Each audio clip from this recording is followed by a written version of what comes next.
Hey, welcome back, you guys, to our interest rate series that we've taken on the road. Although we didn't have to go Back too home far today. We didn't have to go too far on the road. In fact, we're back in our office because we're in-house with our in-house lender, Larry Wallace from Axia Home Loans. And Larry, I just have to say, I know we just talked about this and you don't remember us, but it made a big impact on me. So I don't know, maybe we don't feel the same way about each other. When I was a brand new licensed realtor. I love you. Okay. When I was a brand new licensed realtor, the very first class I ever took was at the Elks Lodge. I'll never forget it. It was a nice lunch. And the presenter was one Larry Wallace, this guy right here, who gave an excellent talk on the appreciation of homes on the West Coast, the middle of the country.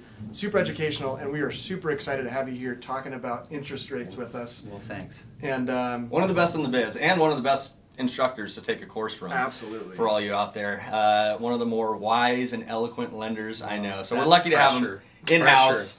Larry, big question for you today. A lot of uncertainty out there. Interest rates are up. Buyers are a little scared, pausing, not knowing what to do. In this market where interest rates are rising and have risen, what should buyers be doing? Well, as far as the pausing part goes, there are some people who maybe aren't buying houses because of rates because they just plain don't qualify. But all of our inventory is selling. A lot of people are buying. A lot of those people are financing houses. So that really just tells you that they're doing it in spite of the rates. Gotcha. They don't like it. Yeah. It's an annoyance as much as anything, and it definitely is costing some money. But I think one of the saving graces for all of that is the fact that everybody knows these will not be your forever loans. I love that. It might be your forever house. doesn't have to be your forever loan. It doesn't have to be your forever loan. And so on the back end of inflation, historically, always is a fall again in interest rates. So yes, we're going to have a run up in these interest rates to fight the inflation, but they're going to come back down again. I don't think they're going to come back down to a 2 number, like a 2%. Dang it. But I think you'll see them in the 3s again, even though they're in the 5s right now. Oh, wow. I think you'll see them in the 3s again, but just not for a couple years, maybe another year and a half or 2 years. Yeah.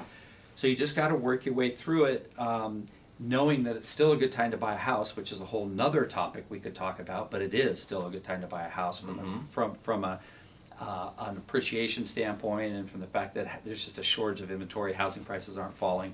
So people are still buying houses, they're just taking these a little bit higher loans in higher rates.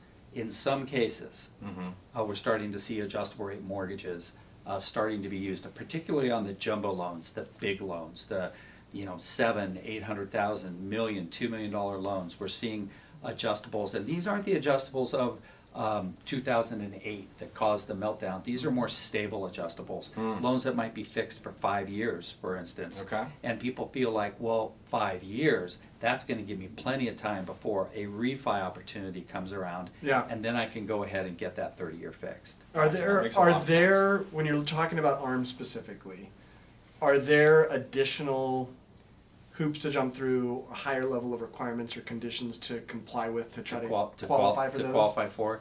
If they're fixed for 5 years or 7 years, the answer is no to that. Okay. We do have straight adjustables that maybe you get a really low rate to begin with, but it's only for 6 months. Yeah, okay. And so those can be a little funny because within a year or two, or within a year or so, they're right back up to where our fixed rates are. Right. So those aren't as popular as, say, fixed for 5 years.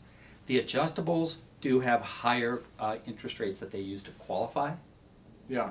So yes, those straight adjustables, fixed for 6 months, those can be harder to get. But the product that most people would lean towards in this market, if it's not just a fixed rate and then live with it for a couple of years, if it's going to be an adjustable, it might be fixed for 5 years. They're not harder to get. So you mentioned in our discussion before we came on air here, you had a really interesting point that I want to talk about here on our video, and that is that it feels like maybe for some people, and we've talked about this on this series, that these interest rates have maybe been part of the problem for kind of what we're seeing with fence sitters right now. You mentioned that interest rates and how they can kind of get more creative and things they've done in other areas might actually be the solution to getting us through a little bit of this crunch right now, right? Or, and I understood it more in that a lot of people look at affordability as only being the prices of the homes, and they say, hey, I'm going to wait for prices to drop. Yeah. A lot of professionals in the industry would disagree that that is going to happen because, like you're saying, lack of inventory and other factors. So you were saying that price is not always the only factor in affordability. And fixing the affordability. Fixing Yes, affordability. that lending Oh, can. a lot of people are stuck in this idea that corrections mean that we return to a time of the past, Yeah. including pricing of the past. That means because houses are so affordable, it's got to be fixed, and the fix would mean where prices have to come back down. Right.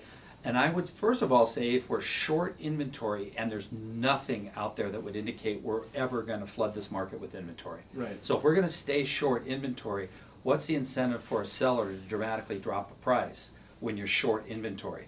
That's a whole nother topic, but Yeah. I don't see it happening. So if affordability doesn't really get fixed from a dropping a price standpoint, how can it get fixed? And it can get fixed through changes in mortgage products. We see it in other countries where that happens. Yeah, for can you instance- mention what you what? No, in Japan, they take 100-year mortgages. That's amazing. Do you see Because that it's- maybe happening They here? also live a lot longer in Japan, so it's a safer bet, right? Well, they don't live that long. They said they pass their multi-generational properties, particularly like in places like downtown Tokyo, Okay. to high-rise condos for 100-year mortgages. What, I see our 40-year mortgages, which we had for a brief period of time, back in 2005, 6, 7. I see them coming back in a very safe way. I would love to see like interest only for 10 years. And then a normal 30-year fix. Yeah. Think of all the first-time home buyers who could now get into a home instead of rent. Yeah. And yes, they can pay principal anytime they want. They just need a little help, and if they have to start off interest only, they could. That would be huge. phenomenal.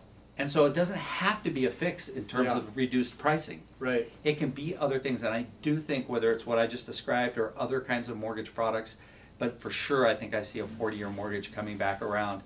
So that people don't even have to worry about adjustables. Because Yeah. even if it's fixed for 5 years, what happens at the end of 5 years? You refi?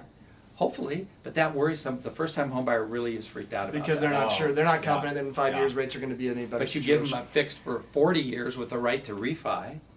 But now they got 40 years, the house is affordable. Yeah. Yeah. And sure, it would be better in many ways that the prices of the houses would come down. Yeah. Yeah. But I'm not so convinced we're going to see any, or if they did, it could be a little, right? Yeah. We don't have a tendency to talk about little Yeah. movements. We like to talk about booms and busts.